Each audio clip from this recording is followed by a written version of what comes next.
Welcome back to another quick guide today. We'll walk you through how to disable call bearing on Android. And here are the steps to disable it.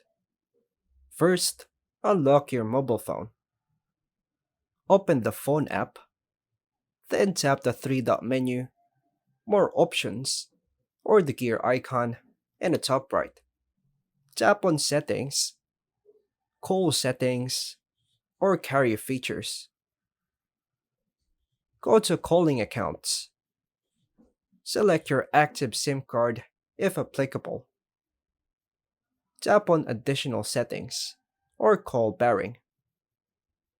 Tap on voice or video call bearing, but I'll choose voice bearing. Select the type of call bearing you previously enabled. For example, outgoing calls, incoming calls, international calls, so I'll tap on choose all. Enter your call bearing password PIN. Default is opt-in 0000 or 1234 unless changed. Tap OK, disable, or turn off to confirm.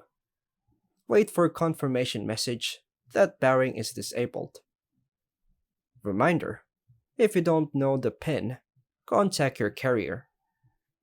The settings may slightly differ depending on your Android brand or network. And that's all for now, folks. Thanks for watching.